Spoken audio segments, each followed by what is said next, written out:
Donc, merci à tous d'être connectés. Comme je vous le disais, c'est la deuxième édition de ce webinaire à destination du secteur médico-social.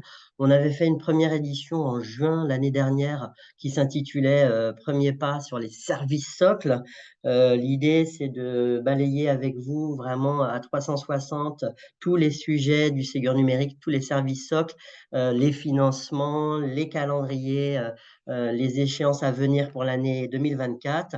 On a beaucoup de sujets, on ne pourra pas forcément rentrer dans le détail technique de chaque sujet, mais l'idée, c'est vraiment voilà, de refaire la checklist de tous les sujets numériques pour le médico-social, des accompagnements qui vous sont proposés et de vous donner voilà, une petite vision, une petite roadmap pour faire le premier pas ou plutôt le deuxième vers le numérique dans vos structures. Voilà. Donc aujourd'hui, on va revoir la notion de DUI. Je ne sais pas si tout le monde sait aujourd'hui ce que c'est un DUI, j'espère. Des dossiers usagers informatisés. Donc c'est votre logiciel métier sur lequel on travaille, qu'on travaille à rendre interopérable avec les services SOC et avec toutes les autres structures. Donc voilà, on va revenir sur cette notion de logiciel interopérable. On parlera bien évidemment financement et usage avec des programmes que vous commencez à connaître qui se poursuivent d'année en année, SMS numérique et SONS pour le financement de vos montées de version. On parlera moyens d'authentification et authentification de vos professionnels au RPPS+. On reviendra sur les services socles, DMP, MSS, INS. Pour quels usages exactement dans vos structures médico-sociales? On verra ça en détail. Et puis, on abordera évidemment mon espace santé qui est là, qui se déploie de plus en plus et puis qui est très prometteur aussi en termes d'usage sur les secteurs médico-social. On verra comment. Et on terminera enfin par un point cybersécurité parce que évidemment, toute cette numérisation de vos structures, de vos systèmes d'information ne se fera pas sans sécurité. C'est indispensable. Voilà. Donc, encore une fois, posez vos questions de préférence dans la discussion, même si on réservera des temps d'échange entre les parties pour répondre à vos questions. Voilà. Donc, les petites consignes habituelles de ne pas activer son micro, de ne pas oublier son micro activé, et puis voilà, pour poser ces questions par écrit. Alors, un DUI interopérable. Qu'est-ce que c'est un DUI interopérable? Je vais laisser la parole à ma collègue Sylvaine Brien qui va vous expliquer tout ça. Alors, un DUI, donc dossier usager informatisé, qu'est-ce que c'est? C'est le logiciel métier qui est utilisé dans vos structures pour pouvoir suivre et partager des informations relatives à la prise en charge du public que vous accompagnez, que ce soit des enfants, des personnes âgées, des personnes en situation de handicap. Et ça, quel que soit le type de structure, en établissement, en service à domicile. Et ce logiciel va être utilisé par vos professionnels, donc des différents profils, médicaux, paramédicaux, médico-sociaux. Mais aussi, ce logiciel, il a vocation à être mis à la disposition également des accompagnants, notamment la famille, les aidants et l'usager, bien sûr. Qu'est-ce qu'il va permettre? Il va permettre de nourrir et de suivre le projet personnalisé que vous mettez en place pour accompagner et prendre en charge les personnes, de fluidifier le parcours afin d'éviter les ruptures dans le transfert d'informations en cas de changement d'établissement, soit pour passer du médico-social au sanitaire, du domicile à l'hôpital ou retourner en structure. En fait, ça va permettre de faciliter les échanges d'informations entre ces différents acteurs du système de santé. Et puis, à terme, ça devrait permettre également à l'usager d'évaluer les services rendus par vos structures et d'être acteur de son propre parcours.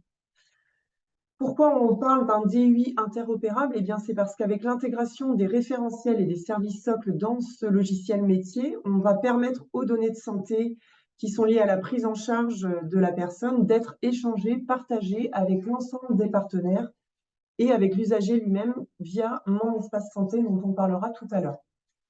Donc, on parlera effectivement de ProSanté Connect qui va permettre aux professionnels de s'authentifier et d'utiliser les services numériques en santé. On parlera de l'INS qui permet d'identifier et de référencer les données de santé de vos usagers.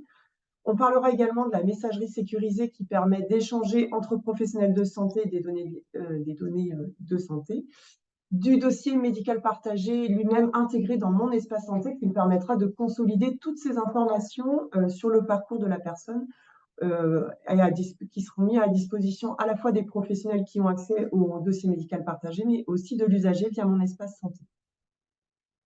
On parle effectivement d'un DUI interopérable aussi parce qu'il va permettre de répondre à un certain nombre d'exigences que vous retrouvez dans vos évaluations externes. C'est un sujet dont on pourra échanger ultérieurement, mais c'est vrai que la mise en place d'un outil comme le DUI permet de répondre à un certain nombre de critères de ce référentiel d'évaluation. Alors, juste un petit focus sur le périmètre fonctionnel que permet un dossier usager informatisé. Dès le départ, en fait, le logiciel va vous permettre de gérer toute la partie de préadmission de vos usagers au sein de vos structures, de gérer la liste d'attente. Et puis, à partir du moment où vous êtes en capacité d'accueillir cette personne dans votre structure, on va gérer l'admission de cette personne avec son dossier administratif, tout ce qui touche aux prestations sociales, à la description de son entourage, permettre d'éditer un contrat de séjour, un contrat de service, de recevoir des alertes quand une prestation sociale est arrivée à échéance ou une notification d'aide sociale qui arrive également à échéance. Tous ces éléments-là sont aussi mis en place dans la gestion du dossier administratif. On va pouvoir également tracer l'évaluation des besoins de la personne à travers différentes grilles comme les grilles Agir, les grilles Pathos, le GEVA ou des grilles qui sont personnalisées par vos établissements, donc paramétrées pour répondre à des évaluations vraiment spécifiques. On va aussi pouvoir préparer et mettre à jour, actualiser le projet personnalisé de la personne avec l'équipe de professionnels qui intervient à la fois dans l'évaluation et dans la mise à jour de ce projet personnalisé en s'appuyant sur des nomenclatures comme Séraphin et en mettant à jour ce projet personnalisé avec un certain nombre d'actions, d'interventions qui permettent d'atteindre les objectifs du projet personnalisé. Dans cet outil, on vous permet également de mettre à jour le dossier médical, le dossier de soins, toute la partie paramédicale. Donc derrière ça, on voit notamment la saisie des prescriptions, l'élaboration des comptes rendus, saisir les plans de soins, les mettre à jour, en assurer le suivi, renseigner tout ce qui est transmission ciblée, générer un DLU on verra tout à l'heure, basculer dans le dossier médical partagé ou adressé par messagerie sécurisée. On va pouvoir également, dans le DUI, gérer toute la partie coordination, planification des activités et notamment renseigner le planning de présence et d'absence des personnes accompagnées, mettre à jour leur agenda avec un certain nombre d'activités, de rendez-vous, etc. Et puis, une nouveauté qu'on voit apparaître dans un certain nombre de DUI depuis quelques années, c'est l'accès à ce qu'on appelle un portail dédié à l'usager, à sa famille et aux aidants, qui permet d'ouvrir les informations à l'usager pour qu'il puisse aussi être partie prenante de son dossier, donc consulter l'agenda, échanger des documents, mettre des photos, s'informer sur la structure, évaluer des prestations. En fait, tous ces éléments-là sont maintenant aussi accessibles à l'usager ou à sa famille. Alors, plus concrètement, pour pouvoir déployer un DUI interopérable au sein de vos structures, il y a on va passer par plusieurs étapes. Déjà, se poser la question, est-ce que mon établissement, est-ce que ma structure, elle est équipée d'un dossier usager informatisé? Si c'est oui, eh bien, la deuxième question qu'on va se poser, c'est est-ce que ce logiciel, il existe en version Ségur? S'il existe en version Ségur, vous pourrez commander cette version Ségur et la faire financer par le programme SOS en passant un bon de commande SOS avant le 28 février 2024 pour permettre à votre éditeur de déployer cette version Ségur au sein de votre structure. Si vous n'avez pas de DUI interopérable, il va falloir passer par une procédure d'acquisition d'un dossier usager informatisé version Ségur.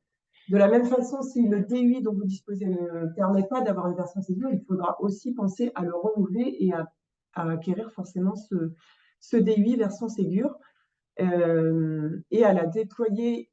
Alors, La version Ségur avant le 19 décembre 2024 si vous bénéficiez d'un financement SONS. Si vous n'êtes pas, sur le financement SONS, on n'a pas d'impératif au niveau du déploiement. Donc peut-être en 2 mots, rappeler ce qu'est le financement SONS. Le financement SONS, c'est un programme de financement qui permet aux structures de s'équiper d'une version Ségur via un financement alors qui va directement à l'éditeur, mais qui permet justement d'avoir cette version Ségur et de déployer les référentiels et services socles dont on vous parlera prochainement, et qui est par contre contraint en termes de planning, puisque effectivement les versions Ségur sont à commander avant le 28 février. Et les versions Ségur sont des versions qui ont été validées par l'Agence du numérique en santé parce que les éditeurs se sont engagés à respecter un certain nombre d'exigences fonctionnelles techniques qui répondent à un programme national.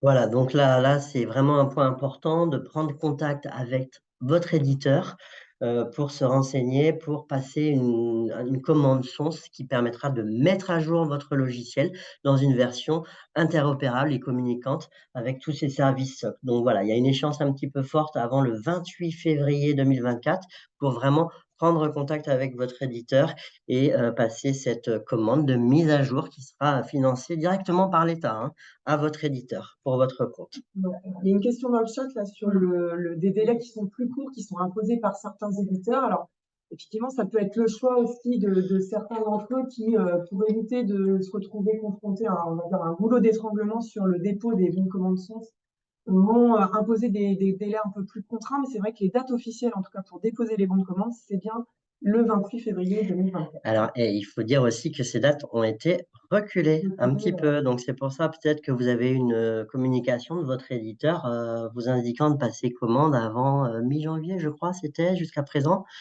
Ou 10 janvier. Voilà, donc sachez que cette date justement a été décalée un tout petit peu d'un mois et demi jusqu'au 28 février pour justement vous permettre de passer commande. C'est très important parce que ce financement de l'État, bah, après, il s'arrête et c'est vraiment une occasion à saisir pour avoir une montée de version de votre logiciel sans frais, quoi, hein. Donc, n'hésitez pas à saisir cette occasion avant le 28 février. Une nouvelle question, non, dans le chat? On voit une réaction effectivement des éditeurs qui imposent toujours des délais de signature avant fin décembre 2023. J'ai envie de dire, bah, le plus tôt sera le mieux quelque part, mais voilà, en tout cas, réglementairement, sachez que c'est possible jusqu'au 28 février. Alors ici, c'est juste une représentation présentée un peu différemment du périmètre fonctionnel qui permettent de voilà, répondre à un certain nombre de fonctionnalités que vos professionnels vont utiliser dans le cadre de l'utilisation du dossier usager informatisé. Et puis, on va travailler, enfin, on va vous présenter tout à l'heure tout ce que vont permettre le déploiement des référentiels et services socles qui sont l'INS, le DMP et la messagerie sécurisée. Je vais passer la main à Géraldine qui va vous parler du programme SMS numérique.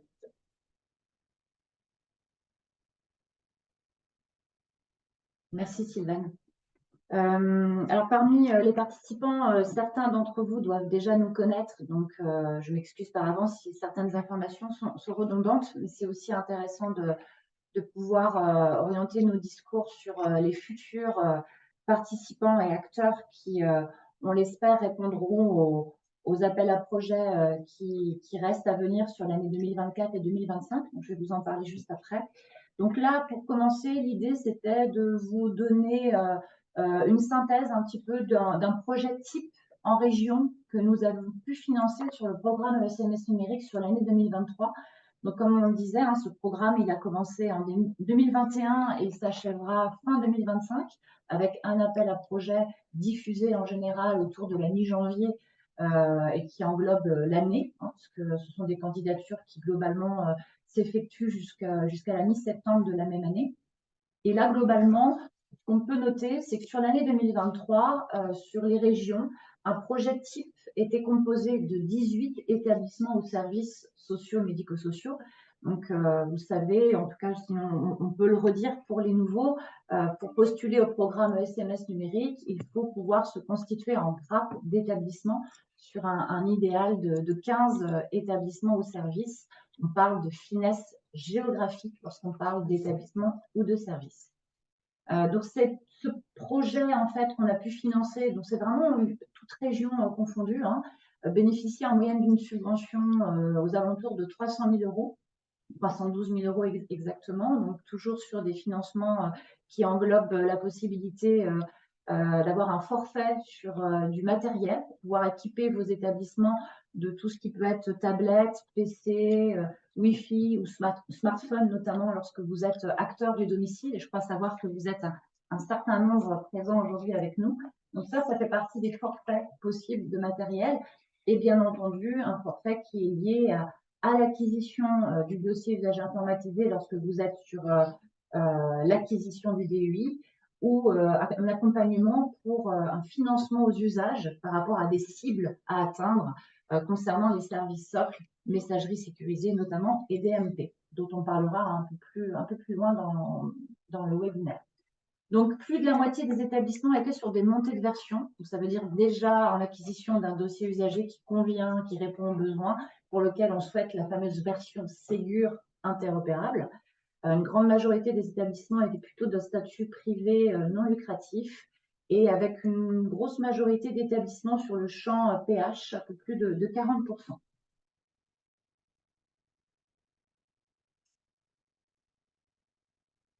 Si on regarde sur la région Bretagne, donc nous avons à ce jour environ 2300 établissements et services sur la région Bretagne. Donc encore une fois, j'insiste, hein, on parle toujours de finesse géographique. Donc on peut avoir un établissement sur site avec typiquement un SAVS, un foyer de vie, un service de réadaptation professionnelle. Bref, on peut avoir plusieurs finesses pour plusieurs services, plusieurs activités au sein d'un même établissement sur un même site, et on comptabilise bien chaque finesse géographique pour la constitution des grappes.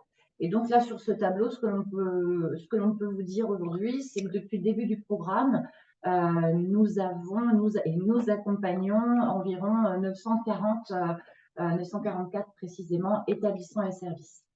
Donc, ce qui correspond à peu près à 41% des établissements de la région, avec une répartition qui est plutôt équilibrée sur les 4 départements, une petite marge supérieure sur le Finistère, mais globalement plutôt assez équilibrée. Et aussi à côté, on a pu le voir, Sophia, Loïc, mais cette répartition entre gros et moyens OG. OG, donc c'est organisme gestionnaire, c'est l'entité juridique qui va porter les différents établissements et services. Donc c'est important parce que ces OG, ces tailles d'OG, on vous en parle dans les appels à projets, puisque les financements, notamment du matériel, sont plus spécifiquement attribués pour les organismes gestionnaires qui ont moins de 15 finesses géographiques. Alors, une particularité, mais que l'on a déjà sur le début du programme et qu'on va voir un peu plus sur les années à venir. Et là, je vais laisser la main à Alexandra pour vous en parler. Oui, effectivement. Donc la nouveauté, c'est qu'il y a un assouplissement des conditions pour former des grappes, dans le sens où les ESMS qui sont isolés ne peuvent pas rejoindre de regroupement et créer eux-mêmes une grappe, peuvent rejoindre des grappes en cours. C'est-à-dire que les projets qui reçoivent moins de 15 ESMS, peuvent constituer une grappe, mais aussi il y a des ESMS qui sont isolés qui peuvent en rejoindre une en cours. Donc le projet consiste à rejoindre un regroupement déjà financé par le programme SMS numérique, donc il a déjà déposé une demande auprès de l'ARS et que cette demande elle a été acceptée. Et ensuite, il y a un élargissement de la temporalité de ce projet, c'est-à-dire qu'un ESMS qui souhaite rejoindre un projet en cours, il en fait la demande auprès de l'ARS, mais également le porteur de la grappe donne son accord pour que le projet puisse être mené à terme et qu'il y ait une vraie cohérence en termes de calendrier. Donc, il faut bien accord du porteur de projet et de l'ARS, sachant que le SMS isolé qui rejoint cette grappe va bénéficier d'un financement à part. Il va avoir son propre financement, mais l'idée, c'est qu'il y ait aussi une cohérence au niveau du programme. Donc, si vous êtes un ESMS isolé, vous pouvez tout à fait contacter le collectif régional, donc moi-même, afin qu'on vous mette en relation avec une grappe en cours et qu'on fasse les démarches avec vous. Merci Alexandra. Il y a une main levée. Oui, vous voulez prendre la parole. Je ne sais pas qui a levé la main. Monsieur Blandine Brunel. Alors, donc, Blandine, elle est levée depuis le début, donc je ne sais pas si Blandine, vous avez une question. Sinon, il y avait. Excusez-moi, c'était une erreur de manip de ma part. Non. Voilà, pardon. Donc, on a une main levée, monsieur D'Antoni. Si vous voulez intervenir, il faudra juste activer votre micro. Et profitez-en pour vous présenter. Ah, vous n'avez pas de micro? Non, les questions, c'était plutôt dans le chat, mais... D'accord. Bon, ben sinon, on continue. N'hésitez pas à poser votre question dans la discussion, monsieur, hein, si vous ne pouvez pas activer votre micro. Et pour terminer sur le programme SMS et SONS, donc je vous disais tout à l'heure, il y a un nouvel appel à projet pour ceux que ça intéresse qui va sortir aux alentours du 15 janvier. Donc, bien entendu, il sera diffusé sur le site de l'ARS, sur le site du collectif SI médico-social et du groupement régional e-santé. Et vous pourrez nous interpeller si vous avez besoin d'être accompagné sur la lecture, la compréhension de cet appel à projet qui est quand même relativement complexe. Vous avez vu les coordonnées mail dans la slide précédente. Surtout, n'hésitez pas. C'est important que vous puissiez aussi contacter le collectif SI et le groupement régional e-santé avant le dépôt du projet. Hein, on a cette habitude depuis le début du programme vraiment d'avoir cet accompagnement en amont. Et donc, juste au niveau de l'actu, tout à l'heure, Sylvain vous parlait du financement SONS via le financement SMS numérique. Donc là, sur cette slide, on revoit en effet ce qui a pu être dit sur la signature du bon de commande et la vigilance par rapport au calendrier. On reprend aussi un petit peu ce qui a pu être les jalons de financement sur l'année 2023. Si vous êtes en effet établissement en attente d'acquisition d'un dossier usager ou ayant déjà un DUI en attente d'une version Ségur, vous pouvez en effet postuler et recevoir des financements différents sur des montées de version, sur l'atteinte de cibles d'usage ou pour l'acquisition de matériel. En sachant que je ne pense pas que ce soit sur la slide suivante, au niveau de SONS, pour que vraiment les établissements puissent être informés, puisque tout le monde n'est pas aujourd'hui parmi nous ou n'a pas forcément les informations dans le quotidien, dans les échanges avec ARS ou le groupement ou le collectif, un courrier devrait être envoyé, signé par notre directrice générale, et qui sera envoyé à tous les établissements pour pouvoir rappeler justement l'importance de signer les bons de commande SONS, de cette opportunité de financement directement versée à votre éditeur, parce que en effet, on aura des modalités de financement et d'accompagnement dans le cadre du programme qui auront leur importance et qui seront liées aussi aux établissements qui auront déjà la version Ségur. Donc, c'est important pour ceux qui sont déjà équipés de vraiment contacter votre éditeur, comme le disait Loïc tout à l'heure, pour aller chercher la version Ségur ou au moins passer commande auprès de votre éditeur, même si dans le calendrier de déploiement, ça se fait dans les mois à venir. Donc, petite question, quel est le délai entre la signature du bon de commande et la signature du PV de VA? Alors là, c'est vraiment en fonction de votre éditeur. Nous, on n'a pas de délai imposé par le national ou même par la région sur le bon de commande effectué avec votre éditeur et son propre calendrier. Les seuls délais, ce n'est pas des délais, en fait, c'est les dates de dépôt de la demande de bon de commande qui est donc le 28 février et le dépôt de la demande de solde de ce bon de commande qui correspond à la VA et qui sera en décembre 2024.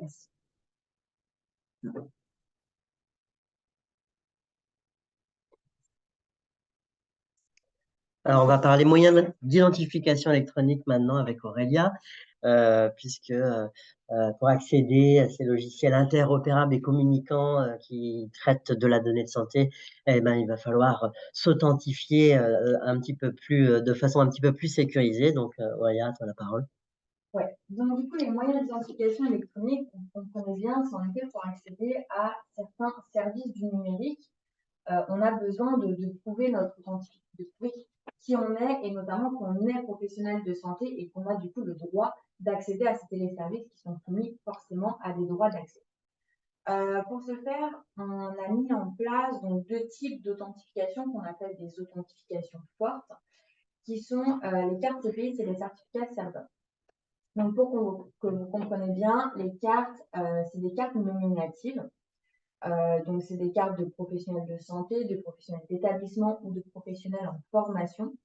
Et donc, du coup, ces cartes, elles permettent une authentification via directement le professionnel. C'est-à-dire qu'on authentifie le professionnel et non la structure. Donc, ça, c'est important. Et qui dit carte, forcément, dit lecteur de carte. Donc, il faut penser également à se munir de certains lecteurs de cartes. Je crois que c'est trop. Rapprochez le haut-parleur car le son est loin. Et tu veux venir à ma place? Vas-y. Ça va aller. Du coup, le deuxième choix, c'est le certificat serveur. Donc, le certificat serveur, c'est un petit peu différent. C'est un fichier informatique qu'on va venir mettre en place sur votre logiciel. C'est transparent pour les utilisateurs. Ça veut dire quoi? Ça veut dire qu'il n'y a pas de carte, de lecteur de carte et forcément, du coup, les utilisateurs peuvent accéder à ces services de façon totalement transparente. Donc, ces 2 moyens d'authentification, ils doivent être commandés auprès de l'ANS, donc de l'Agence du numérique en santé. Et pour ce faire, forcément, il y a un prérequis, c'est de contractualiser avec l'ANS, donc de prouver que vous êtes dans une structure du domaine de la santé et du médico-social. Et donc, pour ce faire, vous contractualisez avec l'Agence du numérique en santé via votre finesse, de préférence finesse juridique. Dans certains cas, le finesse géographique peut être utilisé. Et donc, du coup, ensuite, vous pourrez commander ces moyens d'authentification de façon gratuite.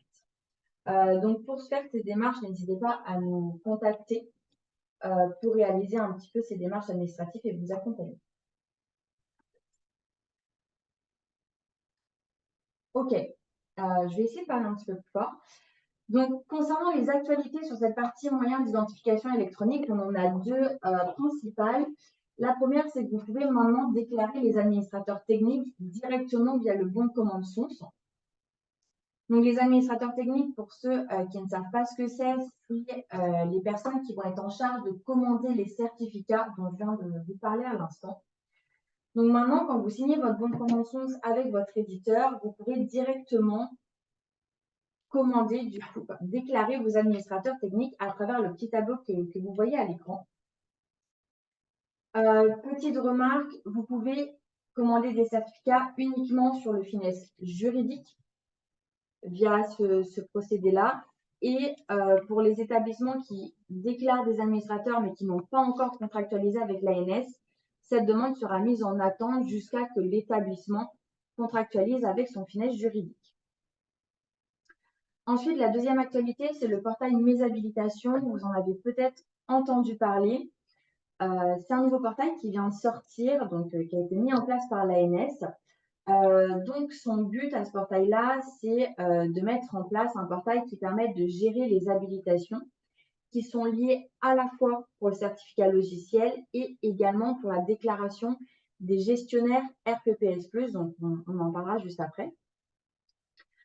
Donc, typiquement, le représentant légal d'une structure, donc celui qui a été déclaré représentant légal lors de la contractualisation avec l'ANS, ainsi que les mandataires qui ont été choisis, peuvent se connecter à ce portail du coup via leur carte et donc du coup faire les démarches ensuite pour déclarer éventuellement des administrateurs techniques ou des gestionnaires RPPS+. Les éditeurs à qui vous donnez des droits d'un point de vue certificat, donc que vous déclarez en tant qu'administrateur technique, pourront également se connecter sur ce portail pour faire certaines déclarations à la place de la structure. Ensuite, la valeur ajoutée de ce portail, c'est concrètement simplifier les processus et dématérialiser les formulaires. Donc, à travers ce portail, on peut gérer plusieurs choses, donc au niveau des certificats et du RPPS+, et donc un accès unique pour faire l'ensemble de ces process.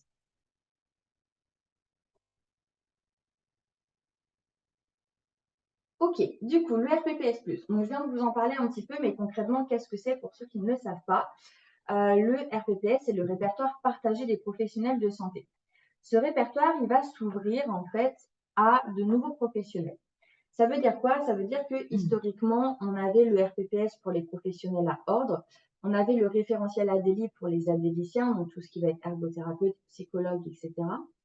Et les autres professionnels, ils n'étaient enregistrés dans aucun référentiel. Donc là, on a une stratégie qui change. Ça veut dire que le RPPS va devenir l'unique référentiel où on va retrouver tous les professionnels de santé dedans. Ça veut dire que les professionnels à ordre ne bougent pas, ils restent dans le RPPS. Le référentiel ADELI, il va être décommissionné et les adéliciens vont être transférés de manière automatique dans le RPPS. Et les autres professionnels, justement, qui n'étaient enregistrés nulle part, et ben, c'est là qu'arrive le portail RPPS+.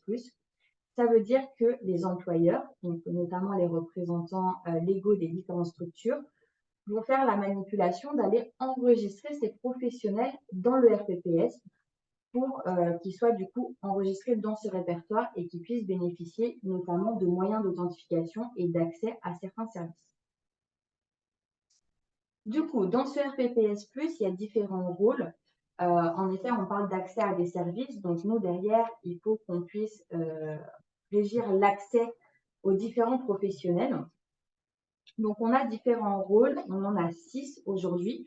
Le rôle de coordination et d'orientation, le rôle d'administratif ou d'appui à l'organisation de l'accompagnement social et médico-social, l'accompagnement social et médico-social à la vie sociale professionnelle et éducative, l'accompagnement social médico-social aux soins, l'encadrement et l'organisation de l'accompagnement social et médico-social, et le dernier rôle qui a été ouvert il n'y a pas très longtemps, qui est le rôle médico-administratif. Donc l'idée, ça va être quoi? Ça va être d'enregistrer vos professionnels dans un de ces rôles qui donnera des accès différents aux services. On pourra voir ça tout à l'heure. Une petite question. Ouais. Tu as parlé du représentant légal de la structure. Quand il change, est-ce qu'il faut tout refaire au niveau de la contractualisation, de la déclaration auprès de l'ANS? Non, il ne faut pas tout refaire. En fait, quand vous contractualisez avec l'ANS, il y a 2 formulaires. Il y en a un, c'est un contrat de structure. Donc là, c'est vraiment votre structure avec votre finesse que vous liez, que vous contractualisez avec l'ANS. Et il y a un deuxième formulaire qu'on appelle le F101, qui est là la déclaration du représentant légal. Donc, quand vous changez de représentant légal, vous renvoyez un nouveau 101 avec le nom de votre nouveau représentant légal. L'ancienne carte sera résiliée automatiquement et on va vous en créer une nouvelle au nom du nouveau représentant légal. Donc, il y a juste un 101 à renvoyer avec les bonnes coordonnées. Du coup, je continue, n'hésitez pas si vous avez d'autres questions. Au niveau des actualités du RPPS+, ça bouge un petit peu. C'est un portail qui est ouvert depuis automne l'année dernière. Donc, forcément, il évolue au fur et à mesure des retours d'expérience qu'on a. Donc déjà, on a eu un nouveau rôle, donc je viens de vous en parler, qui est arrivé, c'est le rôle médico-administratif. C'est un rôle qui ne donne pas d'accès au dossier médical partagé. Donc c'est un rôle qui permet uniquement d'avoir un numéro RPPS et de pouvoir avoir un accès pour une ouverture de messagerie sécurisée nominative. Ensuite, on a l'alimentation en masse du portail qui sera disponible en janvier. Ça intéresse notamment les gros organismes gestionnaires. Ça va permettre d'enregistrer plusieurs professionnels en même temps. Pour l'instant, l'enregistrement, c'était professionnel par professionnel. Donc, à chaque fois, on faisait un nouvel enregistrement. Là, on va donner la possibilité d'enregistrer en masse via un fichier Excel plusieurs professionnels. Ensuite, on a eu l'ajout d'une profession responsable de secteur qui avait été beaucoup demandée par le médico-social puisqu'il y avait différentes professions qui étaient proposées dans le RPPS+, mais beaucoup de responsables de secteur étaient enregistrés, mais il n'y avait pas ce type de profession, donc il a été ajouté. On a également une création d'un parcours de formation en ligne sur le site e-learning de l'ANS. Donc l'ANS a un site d'e-learning où vous pouvez vous inscrire de façon totalement gratuite. Et donc du coup, il y a la création d'un parcours sur le RPPS+. Il y a plein d'autres formations qui sont proposées. mais ça peut être un bon moyen de former vos gestionnaires RPPS+ sur la thématique. Ensuite, en janvier, enfin, courant T1, donc janvier-février, on va avoir la gestion du multi-exercice dans le portail. Donc, le multi-exercice, c'est quoi? C'est typiquement, j'ai une infirmière, mais qui est aussi coordinatrice de parcours dans un DAC. On va pouvoir gérer les 2 exercices, c'est-à-dire qu'on va pouvoir ajouter des professions à une personne. Et ensuite, on a la création d'un guide de conseils et bonnes pratiques sur l'enregistrement qui est en cours de validation et qui sortira également début d'année. Donc, c'est un guide qui devrait être assez pratique pour le médico-social puisque c'est 2 pages, donc un recto verso, et c'est vraiment pour juste vous donner des conseils pour bien enregistrer et un petit procédure. Enfin, efficace. Est-ce qu'il y a des questions particulières? Bon, voilà, donc sur tous ces sujets administratifs, de déclaration de vos professionnels, comme vous pouvez le voir, Aurélia est vraiment la spécialiste, donc n'hésitez pas aussi à prendre contact pour entamer les démarches. Si tout n'est pas tout à fait clair, elle pourra vous éclaircir tout ça et vous fléchir la documentation. Je vais juste répondre à une petite question sur la gestion du multi-exercice. Est-ce que ça génère plusieurs coordonnées? Alors non, en fait, le but, c'est vraiment de rattacher le multi-exercice sur un seul professionnel. Donc, on n'a pas plusieurs coordonnées. Peut-être qu'on pourra mettre plusieurs adresses de MSS, et je pense que Sarah pourra en parler tout à l'heure, mais sur le coordonnées vraiment purement de la personne, non. Il y a plus loin levé, je ne sais pas si on est. Il y a Eric. Alors, n'hésitez pas à écrire parce que par défaut, le paramétrage n'a pas activé vos micros. Donc, encore une fois, n'hésitez pas à écrire vos questions dans le chat, qu'on puisse y répondre de vive voix. Tout cela nous amène au service socle. Effectivement, l'authentification des professionnels à rôle pour accéder au UDI et UI, c'est justement pour utiliser les services socles, avoir une messagerie sécurisée, une adresse de messagerie sécurisée de santé, pouvoir accéder à une partie du DMP en fonction de son profil métier. Donc voilà, donc maintenant on va parler des services socles. Pour quels usages concrètement dans le secteur médico-social? Du coup, les services. Donc, tout à l'heure, on vous a parlé du dossier usager informatisé qui doit être interopérable. Mais il va être interopérable notamment avec des référentiels et services nationaux. Donc, ça, c'est purement issu du programme Ségur. L'idée, c'est de mettre en place ces référentiels et services nationaux qui vont être utilisés par tous et qui vont apparaître et être utilisables directement depuis votre outil métier. Donc, ces services SOC, c'est quoi? C'est tout d'abord des référentiels, donc l'identité nationale de santé. Concrètement, un référentiel qui dit comment aujourd'hui on identifie un usager dans son système d'information. ProSanté Connect, c'est la même chose que l'INS, mais versant professionnel, c'est-à-dire comment on authentifie et on identifie un professionnel, donc qui a le droit d'accéder à tel ou tel service du numérique. Des annuaires.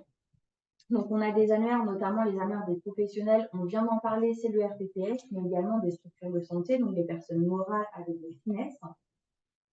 Et en face, on a des services SOC.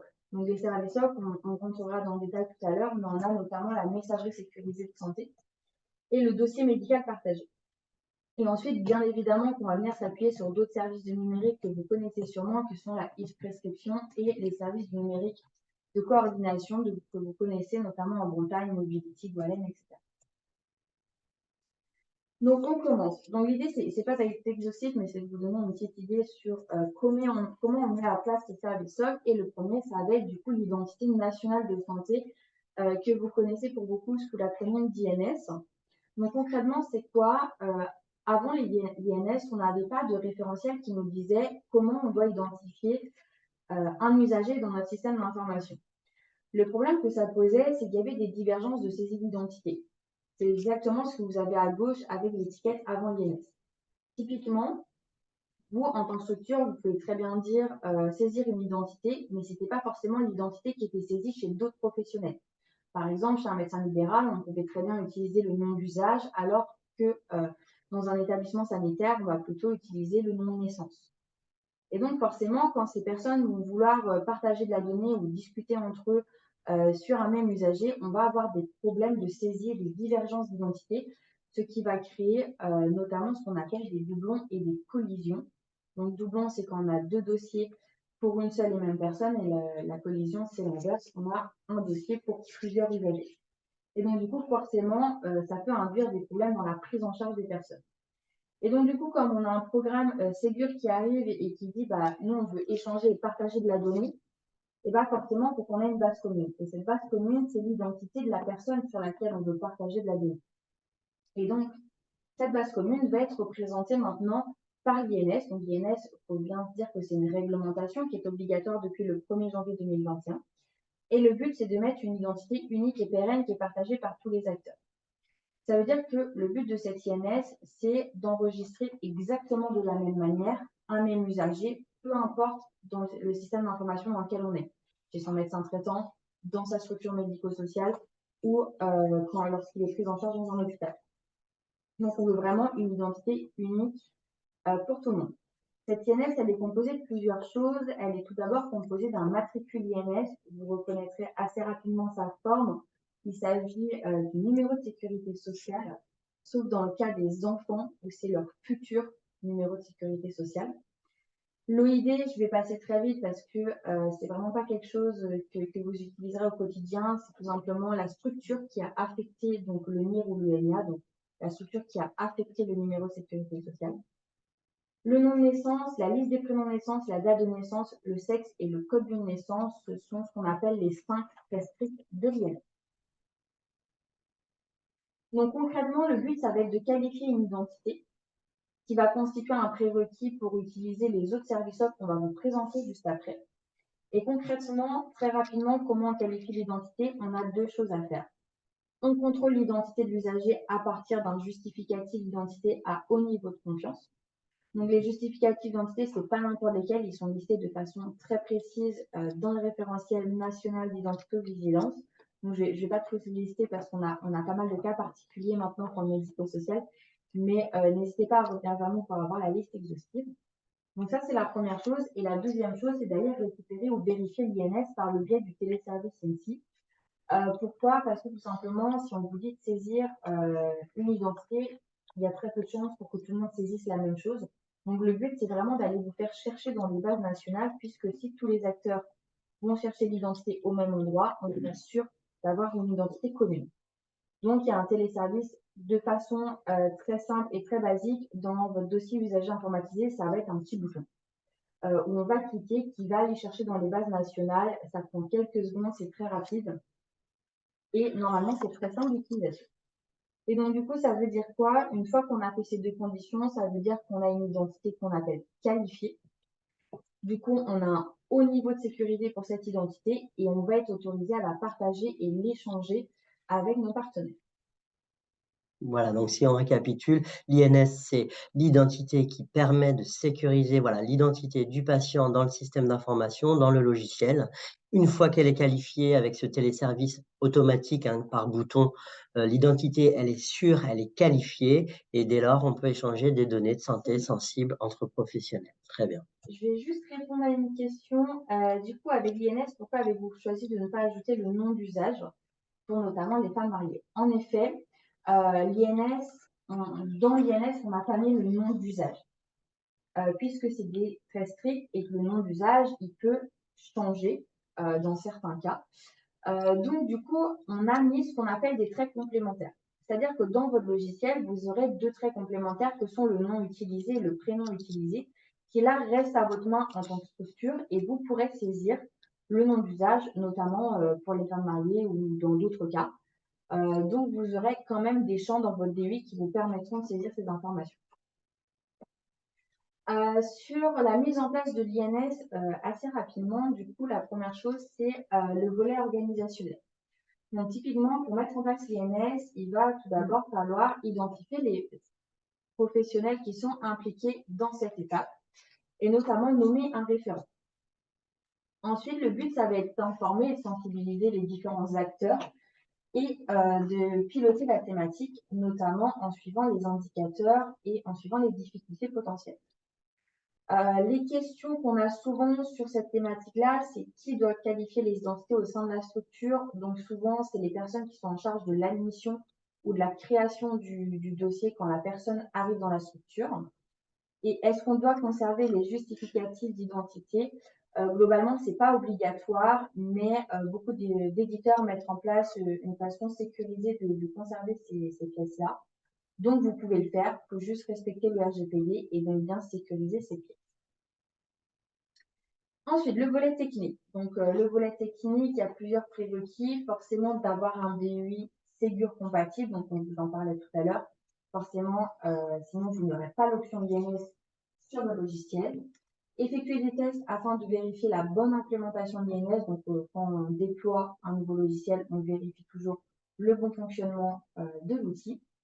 Et ensuite, la mise en place de la cartouche INS sur les documents édités. En effet, l'INS va apparaître sur l'ensemble des documents de santé à travers une petite en-tête INS. Et donc, il va falloir mettre en place et bien paramétrer cette en-tête.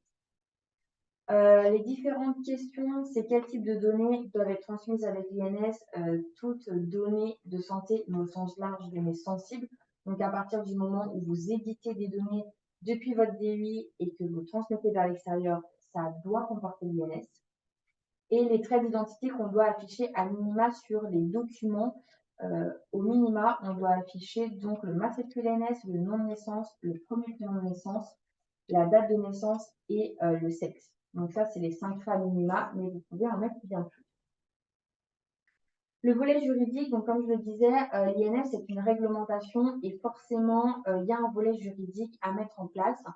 Donc, tout d'abord, c'est mettre en place une instance de pilotage un petit peu sur la gestion des risques, c'est-à-dire on va chercher à identifier les risques et les actions qu'on peut mettre en place sur l'identité-vigilance de manière générale. On va également vous demander de formaliser votre politique en termes d'identité-vigilance et donc d'INS dans une charte qui est interne à la structure, c'est-à-dire quel risque vous avez identifié, quel type d'action vous mettez en place pour limiter ces risques. Et ensuite, pour ceux qui utilisent un certificat logiciel dont je vous ai parlé tout à l'heure, c'est réaliser une procédure d'auto-homologation, qui est un document un peu typé RGPD qui est demandé par la CNIL. Et donc, du coup, les questions courantes qu'on a, c'est est-ce que ces documents doivent être transmis à une institution? Non, c'est des documents à conserver en interne. Par contre, en cas de contrôle, ils peuvent vous être demandés et en cas de litige, c'est des documents qui peuvent appuyer en fait la bonne volonté de la structure d'avoir mis en place certaines actions. Et doit-on demander le consentement de l'usager pour utiliser l'INS? Alors non, il n'y a pas de consentement à demander. Il faut savoir que l'utilisation de l'INS, il n'y a pas de droit d'opposition et c'est un article qui est dans le Code de la santé publique qu'on pourra vous transmettre. Bien, merci beaucoup Aurélia. Donc un sujet assez complexe, mais tout très important dont il faut se saisir. Donc n'hésitez pas à revenir vers le GCS e-Santé Bretagne pour un accompagnement de proximité. On va passer maintenant à la messagerie sécurisée de santé avec Sarah Chapelier. Oui, bonjour à tous. Je vais essayer de mettre ma vidéo. Non, ça n'a pas l'air de démarrer. Donc, sur la messagerie sécurisée de santé. Alors, ce qu'il faut savoir déjà sur la définition de la messagerie sécurisée de santé, c'est un ensemble de messageries. Qu'est-ce que ça veut dire dans les faits? Donc là, vous voyez un petit listing. C'était pour rappeler que la messagerie sécurisée de santé, l'objectif, c'est que ce soit interopérable. C'est-à-dire que peu importe chez quel opérateur de messagerie vous allez vous fournir, vous puissiez correspondre avec vos interlocuteurs professionnels de santé ou professionnels du social ou du médico-social sous ce format qui sera sécurisé. Je veux bien que vous défiliez, s'il vous plaît, sur l'animation. Je ne savais pas que l'animation... N'hésite pas à me dire à chaque fois. Ouais, vas-y, si ça... Vas-y, tu peux tout afficher. C'est bon, je pense que ça s'arrête là. Ouais. Donc voilà, comme vous voyez, vous avez un listing de différents types d'adresses et en fait, ces adresses elles vont pouvoir vous être proposées par différents opérateurs. Donc au même titre que quand vous souhaitez créer une adresse de messagerie non sécurisée, vous pouvez aller vous fournir chez Gmail, chez Orange, chez Yahoo et que vous allez pouvoir échanger avec les personnes. Vous allez pouvoir avoir différents opérateurs, mais là qui sont par contre référencés auprès du national, qui vont pouvoir vous proposer ce type d'adresse. Donc, vous allez avoir des opérateurs publics. L'exemple qu'on a, c'est souvent Mailiz, qui est la solution qui est proposée aux professionnels de santé libéraux à ordre. Donc, vous allez retrouver des adresses du type médecin.mssanté.fr ou encore infirmier.mssanté.fr. Vous allez avoir des établissements qui peuvent être opérateurs de messagerie ou alors des opérateurs privés qui peuvent vous proposer ce type d'adresse. Donc, souvent, dans le médico-social, c'est le choix qui est fait puisqu'en fait, ils vont vous proposer plus d'options et notamment des adresses organisationnelles, donc des adresses qui sont partagées par plusieurs personnes. Et en général, vous allez avoir des adresses qui vont se terminer par le nom de l'établissement, suivi par .mssanté.fr. Ou alors, ça peut être ça peut être aussi des adresses un peu plus génériques qui sont proposées par ces opérateurs-là. Et donc, ces adresses, elles vont permettre à des professionnels habilités, donc parce qu'on ne parle pas que de professionnels de santé, on parle bien aussi de professionnels du social et du médico-social, d'échanger dans cet espace de confiance qui est donc maintenu, on va dire, par l'Agence du numérique en santé. L'AMS Santé, en clair, ça vous sert à identifier de manière assurée le destinataire et l'émetteur du message, de garantir l'intégrité du contenu des messages et leur confidentialité. Donc, en clair, ça veut dire que ça vous permet de respecter le secret médical et le cadre qui est posé par la CNIL. OK. On peut changer de slide. Sur la messagerie sécurisée de santé, si on regarde un petit peu les étapes pour que ce soit mis en place dans sa structure. La première étape, en fait, tout simplement, ça va être de définir qui va s'occuper de l'administration de ces boîtes aux lettres. Au même titre que si vous avez des boîtes aux lettres non sécurisées Outlook, par exemple, dans votre structure, il y a forcément quelqu'un qui va devoir gérer la création et la suppression de ces boîtes aux lettres. Et ben, de la même manière, pour la messagerie sécurisée de santé, quelqu'un devra s'occuper de la création et de la suppression des boîtes aux lettres et de la gestion, en fait, du parc de ces adresses. La deuxième étape, ce sera de définir un petit peu quelle boîte aux lettres vous voulez créer et quel type de boîte aux lettres vous voulez créer. Qui accédera à cette messagerie? Vous avez en effet 3 types de boîtes aux lettres qui existent en messagerie sécurisée de santé et il faudra se poser la question de est-ce qu'on crée par exemple des adresses aux lettres, des boîtes aux lettres nominatives, c'est-à-dire au nom d'un professionnel et un seul professionnel peut accéder à cette boîte. Donc, pour mon cas, par exemple, ça pourrait être sarah.chapelier@xxx.mssanté.fr. Ou alors, est-ce qu'on crée plutôt des boîtes aux lettres organisationnelles qui peuvent être très intéressantes dans le cas d'établissements médico-sociaux, puisque plusieurs professionnels vont pouvoir y accéder. Donc, en fait, ça permet d'avoir un maintien, on va dire, une continuité de l'information qui alimente ces boîtes aux lettres. Ensuite, on va définir qui accédera à la messagerie sécurisée de santé. Donc, par exemple, qui pourra accéder à la boîte aux lettres? Si je prends l'exemple d'un EHPAD, est-ce que je décide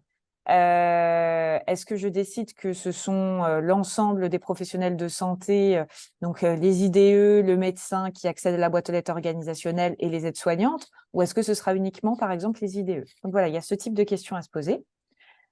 Dans les questions qu'on a fréquemment, c'est le pôle administratif doit-il accéder à la messagerie sécurisée de santé? En fait, ça va dépendre un petit peu de l'organisation qui est mise en place. Est-ce que le pôle administratif, chez vous, a l'habitude de traiter des informations de santé? Est-ce que c'est lui qui va être la première barrière, par exemple, lors de l'admission de personnes? Donc voilà, il y a faut se demander en fait aujourd'hui comment un petit peu est organisée votre structure et d'essayer de répercuter un petit peu ça sur la messagerie sécurisée de santé. De la même manière, quelles sont les bonnes pratiques en termes d'organisation des circuits d'échange? Ça, je l'ai un peu touché du doigt, mais c'est de se dire, est-ce qu'on crée une boîte aux lettres pour le pôle administratif? Est-ce que c'est eux qui vont recevoir toutes les admissions et après, on redistribue aux professionnels de santé derrière ou à la boîte aux lettres organisationnelle des IDE? Donc, il va falloir se poser assez rapidement ce type de questions. Et enfin, on a souvent la question de quelles sont les modalités d'accès aux différents types de boîtes aux lettres. Comme l'a dit Aurélia, on va avoir besoin, pour les professionnels du social et du médico-social, par exemple, de les inscrire au registre RPPS+, pour qu'ils aient un numéro RPPS et qu'ils aient une boîte aux lettres nominative. Donc voilà, il y a un certain niveau de détail sur ces données et on faudrait le voir dans un webinaire un petit peu plus long. Sur le volet technique, va se poser la question du choix de la solution de messagerie sécurisée de santé. Et surtout, il va falloir choisir sa solution en fonction de sa possibilité d'intégration au DUI, donc à son logiciel métier, afin de ne pas avoir besoin de sortir de son logiciel métier en fait, pour accéder à ces informations de santé qui seront envoyées. L'étape d'après, ce sera de transmettre les éléments nécessaires à la création des boîtes aux lettres à son opérateur de messagerie.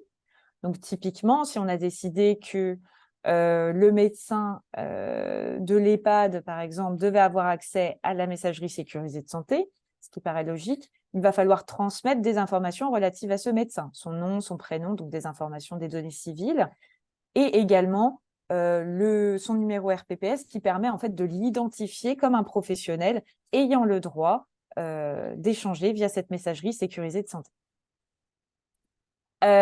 Enfin, on va avoir besoin de définir un temps, de bloquer du temps pour que le ou les administrateurs de la messagerie, comme on l'a vu dans l'étape précédente, soient formés à la création, à la suppression des boîtes aux lettres, donc en fait à la gestion du parc des adresses.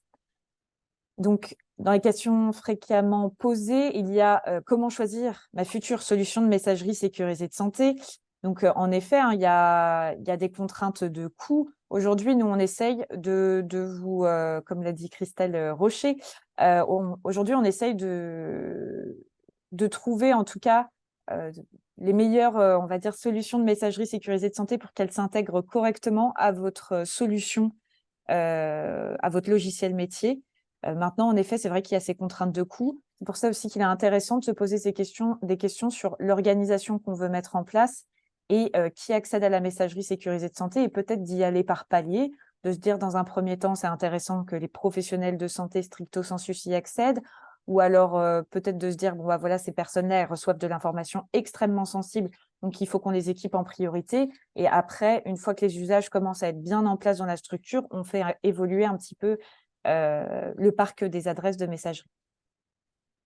On va avoir des questions sur comment nommer les adresses de messagerie. Aujourd'hui, il n'y a pas vraiment de bonne pratique, hein. Ce qui reste important quand vous créez les adresses de messagerie, donc là, je parle plutôt de boîtes aux lettres organisationnelles, c'est que ces boîtes aux lettres, elles soient bien identifiées par vos partenaires. Donc, de bien mettre des mots-clés. Si c'est l'équipe IDE, de ne pas hésiter à le mettre que c'est l'équipe de soins, l'équipe de support, de ne pas hésiter à indiquer si c'est une équipe administrative, etc., pour que dans l'annuaire santé, ensuite, vos correspondants puissent trouver le bon correspondant directement à qui envoyer ces informations sensibles, ces informations de santé. Et enfin, la question qu'on a souvent, c'est que comme vous allez devoir transmettre des informations relatives aux professionnels pour lesquels vous souhaitez créer des adresses de messagerie sécurisée de santé, ça va être de comment je récupère leur numéro RPPS et leur numéro ADI.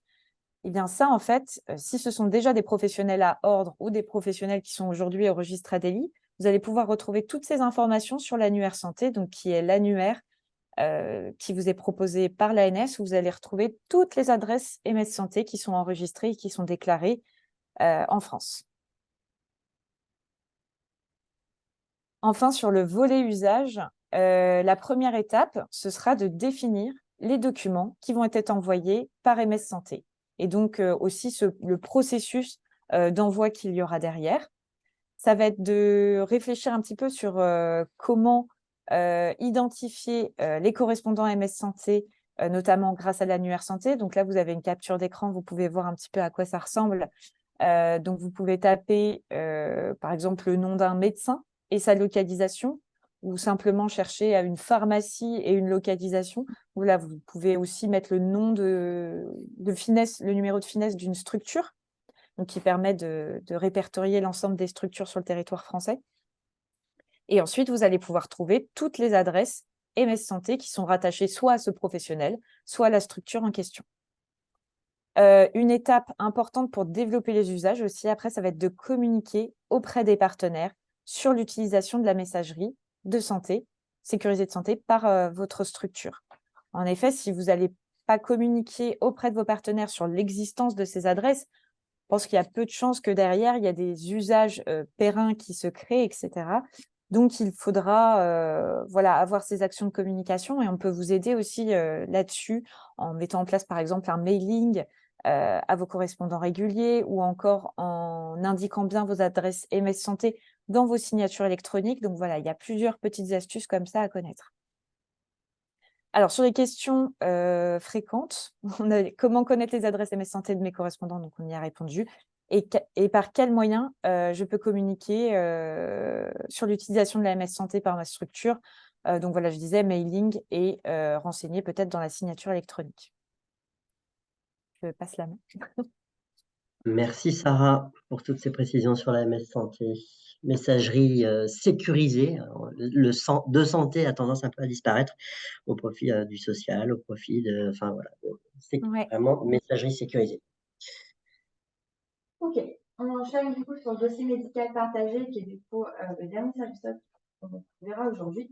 Donc concrètement, le dossier médical partagé, très connu sous le nom de DMP, c'est quoi? C'est un dossier médical numérique qui est associé à chaque personne, qui va être intégré dans ce qu'on appelle maintenant mon espace santé que Loïc vous présentera juste après. Donc le DMP, c'est la vue plutôt professionnelle. Donc concrètement, comment ça se traduit et quels sont les usages liés à ce service-là? Donc le DMP, il faut le voir comme il y a deux façons de l'utiliser, deux façons d'action sur ce DMP. La première, c'est l'alimentation. Le but, ça va être forcément, comme c'est un dossier médical numérique, c'est d'aller déposer des documents qui sont utiles dans la prise en charge de l'usager ou utiles à partager avec les différents partenaires qui interviennent dans cette prise en charge. Ok.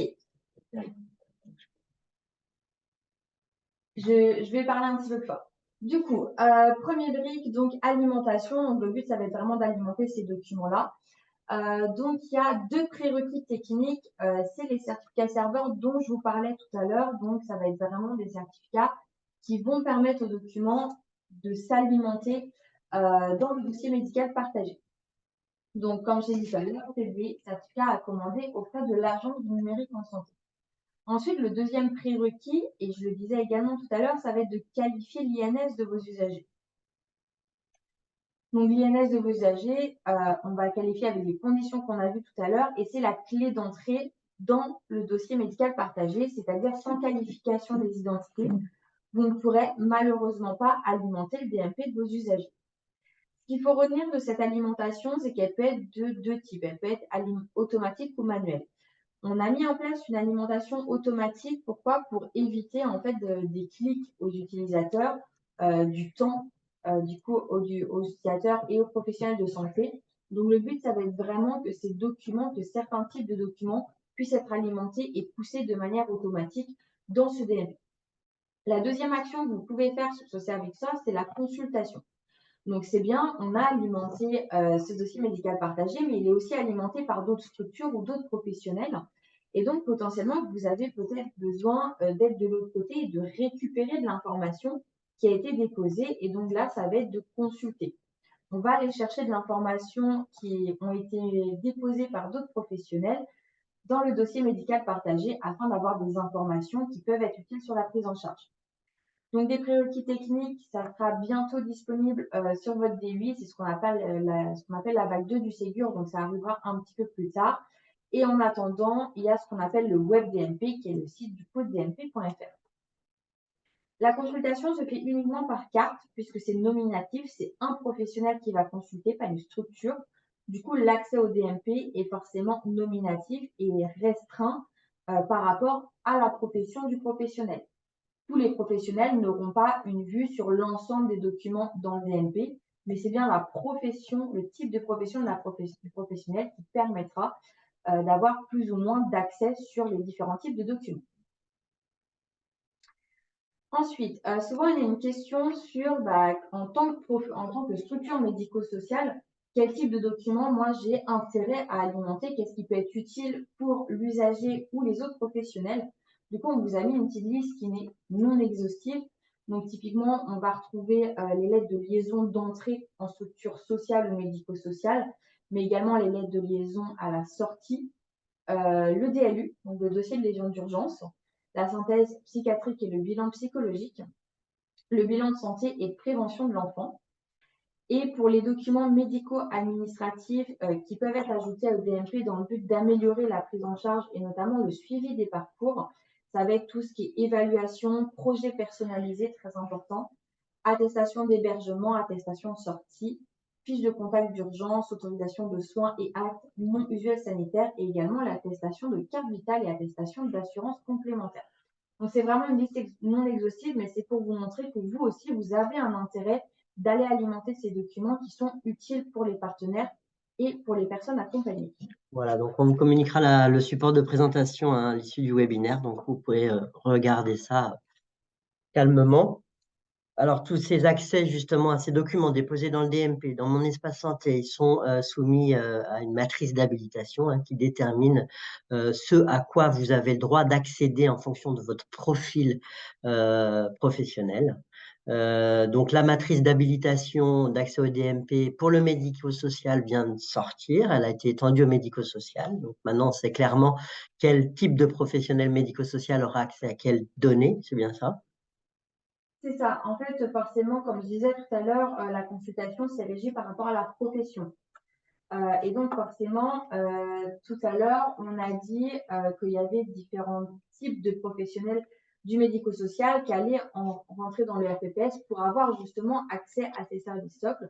Et donc, du coup, là, vous avez les 5 rôles du RPPS que je vous ai présenté tout à l'heure avec c'est une vue qui n'est pas forcément précise et exhaustive, mais un peu les accès qui peuvent être reliés à ces rôles. Donc, ce qu'il faut bien comprendre, c'est que c'est une matrice d'habilitation qui définit par rapport à la profession ou au rôle RPPS+, quel type de document vous avez le droit de consulter ou non. Voilà, donc ça c'est très intéressant, c'est consultable en ligne bien évidemment. Vous avez le lien en bas de page pour regarder plus finement un petit peu les droits et les habilitations. Et juste précise, donc n'hésitez pas si vous avez besoin d'accompagnement, et c'est Clarisse Poissac qui est chef de projet sur vraiment cette brique, ce service-là, donc n'hésitez pas à la contacter. Alors, est-ce qu'on a des questions dans le chat? Pas de questions à ce stade, ça tombe bien, l'heure file. Alors, on va continuer très rapidement sur les 2 derniers sujets qui nous concernent, mon espace santé, la cybersécurité. Donc, mon espace santé, vous le savez, est dorénavant le carnet de santé numérique de chaque citoyen, créé en masse l'année dernière pour l'ensemble des Français, activé par 14% d'entre eux pour aller voir ce qui s'y passe, l'abonder en documents, compléter son profil médical ou autre. Mon espace santé donc est là. J'espère que vous l'avez téléchargé sur votre smartphone ou que vous êtes allé l'activer pour voir un petit peu comment ça fonctionne. C'est très ergonomique, ça a été conçu par les usagers eux-mêmes aussi, voilà, dans un souci d'inclusion et de facilité. Donc, mon espace santé, c'est 4 briques. Il y a le dossier médical, donc c'est le DMP, ce qu'on appelle le DMP. Le dossier médical va être le réceptacle de tous les documents de santé produits par les professionnels qui vous prennent en charge, que ce soit à l'hôpital, en ville, par les médecins généralistes ou par les établissements médico-sociaux du domicile. Donc, un réceptacle de toutes les données santé qui sont produites autour de votre parcours, que vous pouvez administrer et dans lequel vous pouvez en rajouter vous-même sur vos données historique, on va dire. Cette partie dossier médical, il y a aussi un profil médical que vous pouvez renseigner, compléter avec vos allergies, avec vos traitements en cours, vos histoires de santé, vos problèmes particuliers, et même plus que ça, des directives anticipées ou autres, qui permettront vraiment de donner toutes les informations sur votre santé pour une meilleure prise en charge et une prise en charge notamment plus rapide également en cas de passage aux urgences de façon inconsciente. Donc, le dossier médical, c'est ça, c'est ce réceptacle dans lequel se déversent toutes les données de santé produites et puis tous les documents et puis un profil que vous pouvez compléter. Deuxième fonctionnalité, c'est donc la messagerie. Donc, c'est une messagerie sécurisée. On en parlait, messagerie sécurisée de santé. Là, on appelle ça messagerie citoyenne qui vous permet d'échanger avec votre professionnel traitant à son initiative pour des consignes post-opératoires, pour des conseils, un oubli d'ordonnance ou autre, mais uniquement à son initiative. Et quand celui-ci clôture la conversation, il n'y a pas moyen de le ressolliciter. Voilà. de notre propre initiative. Donc, la messagerie citoyenne, hein, en lien donc avec la messagerie sécurisée de santé des professionnels dont on a parlé. Enfin, un catalogue de services. Donc là, c'est un store applicatif avec une vingtaine d'applications du secteur privé qui ont suivi tout un cursus de référencement permettant de proposer une application que vous décidez ou pas d'interfacer avec votre espace santé, des applications santé, bien évidemment. Alors, on parle d'applications de surveillance de taux de glycémie quand on est diabétique, des applications connectées avec des dispositifs connectés, cardiaques ou autres, des applications qui permettent aussi de prendre des rendez-vous. Voilà, on ne va pas les citer, mais en tout cas, voilà, c'est un catalogue applicatif qui vous est proposé, qui n'est pas obligatoire, mais que vous pouvez autoriser si vous le souhaitez, interfacer avec votre espace santé, qui est, encore une fois, votre espace que vous pouvez administrer, sur lequel vous pouvez gérer la confidentialité, décider qui accède ou non à quelles données. C'est vraiment l'utilisateur, le patient qui a la main sur son espace. C'est un peu l'idée de ce service public. Voilà. Un agenda à venir qui pourra agréger tous vos rendez-vous santé de façon exhaustive, les hospitalisations programmées, mais aussi les rendez-vous prévention, les rendez-vous pris avec votre médecin traitant, afin de ne plus en louper et de, comme ça, fluidifier un petit peu les parcours et dégager du temps médical. Donc, mon espace santé, voilà, c'est déjà opérationnel. C'est 4 fonctionnalités dans la poche. Je vous invite à y aller et ça fera vraiment le lien avec les professionnels. On a vraiment la main sur ces données de santé. Donc, mon espace santé, on essaie de le promouvoir en région, notamment avec l'aide de la nouvelle coordinatrice régionale Mon Espace Santé, Nikita Morvan, qui est arrivée avant l'été et qui est chargée de vraiment promouvoir, accélérer donc le dispositif qu'on dit ambassadeur, dispositif donc de promotion de Mon Espace Santé au plus grand nombre, au grand public, par vous les professionnels de santé et du médico-social vers vos patients usagers, mais également via les collectivités, via les associations d'inclusion, via les représentants d'usagers qui sont très actifs sur le sujet, hein, qui trouvent l'outil très intéressant et veulent le promouvoir dans leurs actions.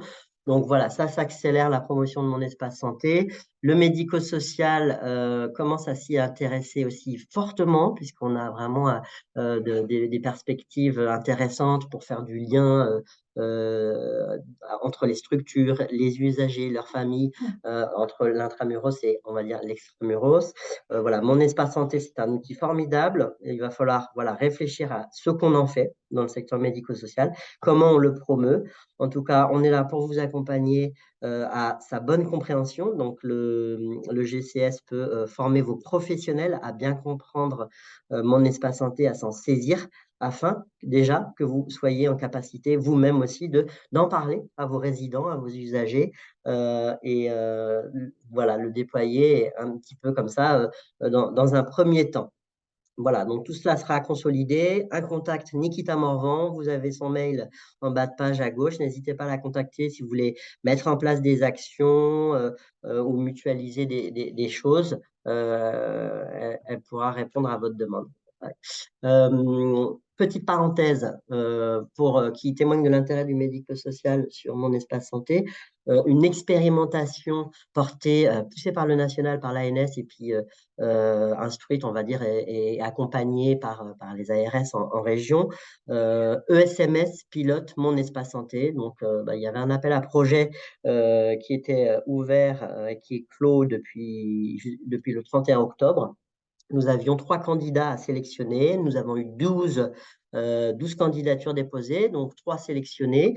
L'idée, qu'est-ce que c'est, cet appel à projet? C'est de tester en situation réelle de février à octobre 2024 les usages concrets qu'on peut avoir dans le médico-social autour de Mon Espace Santé. Donc, vraiment dans le cadre de parcours, hein, l'idée, c'est de faire du lien entre l'hôpital, l'établissement et puis le domicile, pourquoi pas.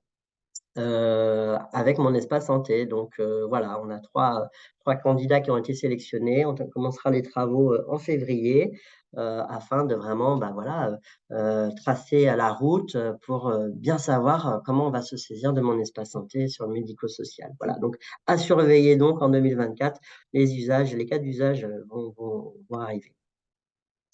Voilà, une campagne nationale, une campagne de communication nationale par la CNAM est de nouveau en cours. Sachez qu'on a beaucoup de supports de communication à vous proposer, hein, des flyers, mais aussi des affiches, des présentations, des descriptions de mon espace santé en Falc, notamment. Tout cela est disponible bien évidemment sur notre site promoteur-monespacesanté.bzh.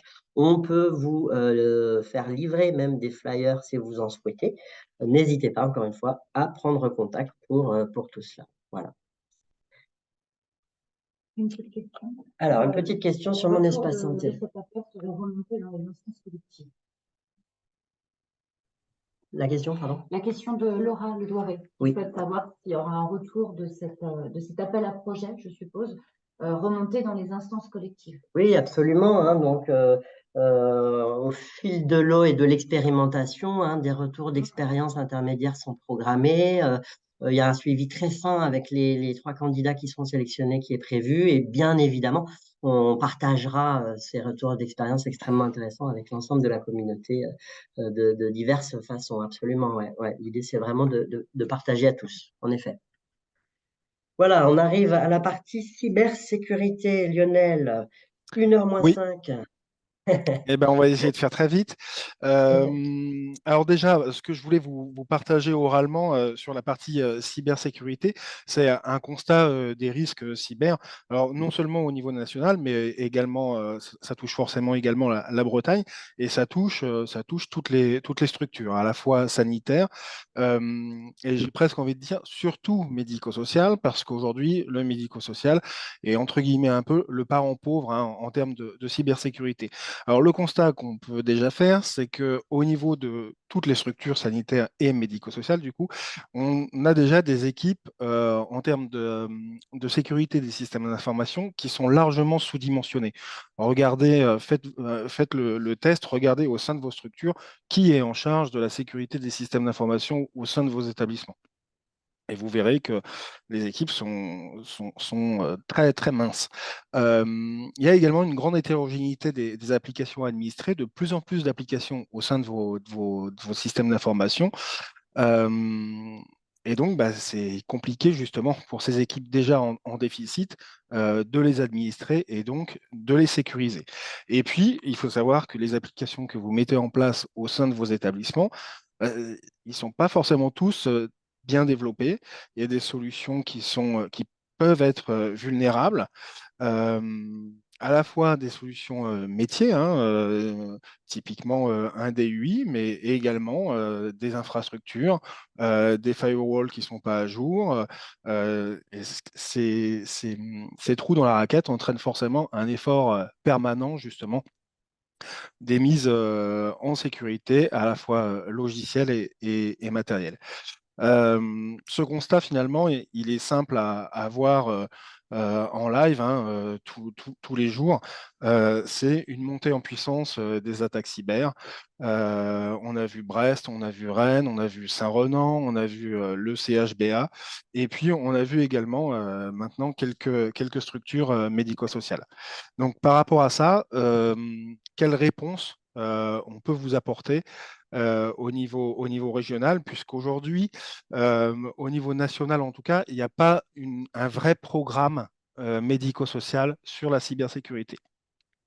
Donc, pour cela, en lien avec le GRADI Santé Bretagne, on a décidé justement de mettre en place une politique de sécurité numérique en santé et de protection des données, notamment en vous proposant l'accès à un centre de ressources cyber qui va justement vous permettre de sensibiliser vos directions, vos personnels aux risques cyber.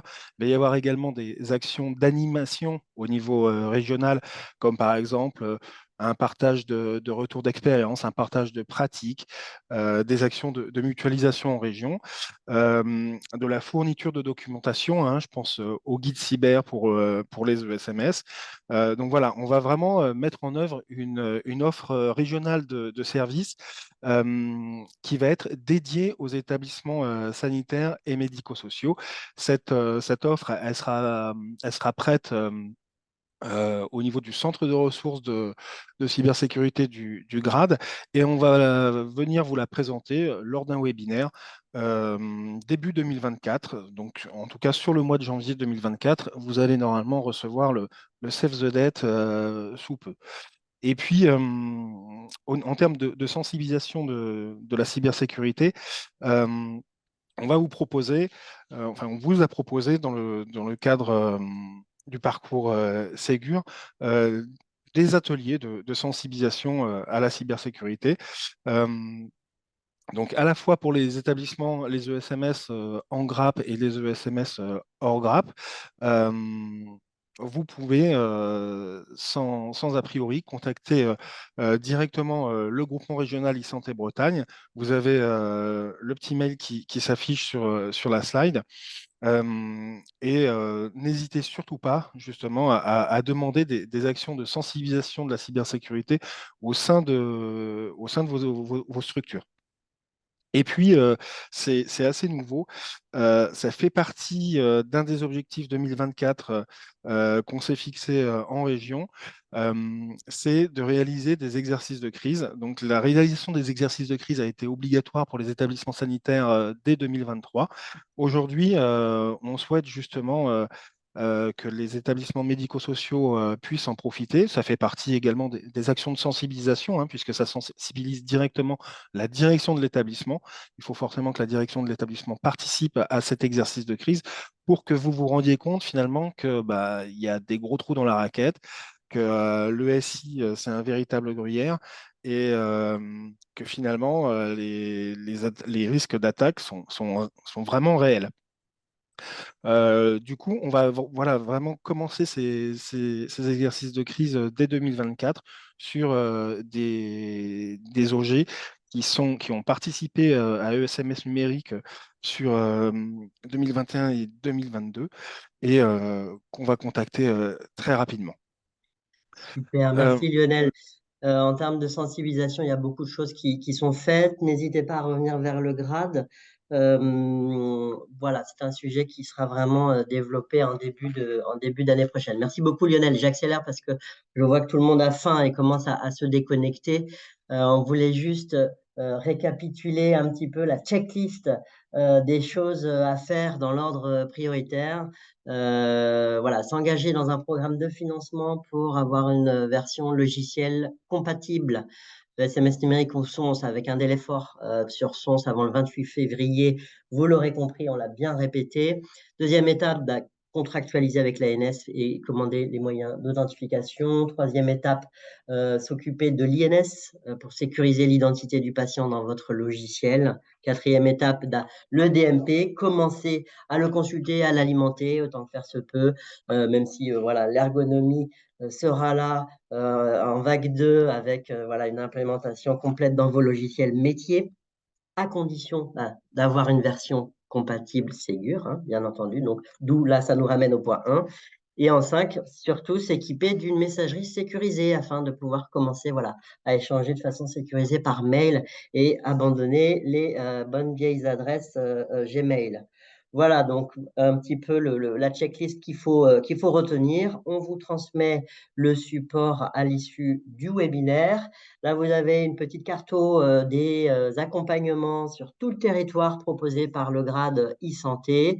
Donc, vous voyez, on a une équipe terrain qui s'étoffe, une présence vraiment sur tous les territoires de santé. Vous devez déjà commencer à bien les connaître parce qu'elles sont partout sur le terrain, elles sont formidables. Donc, n'hésitez pas à les contacter et elles auront réponse à toutes vos questions pour un accompagnement de proximité. Voilà, je vous remercie. Il est 13h02. On a tenu autant que faire se peut le timing. Ce n'était pas évident. Merci d'avoir participé à ce webinaire. Voilà, on est disponible pour en échanger plus avant. Et puis, il ne me reste plus qu'à vous souhaiter un très bon appétit, une très bonne semaine et un joyeux Noël.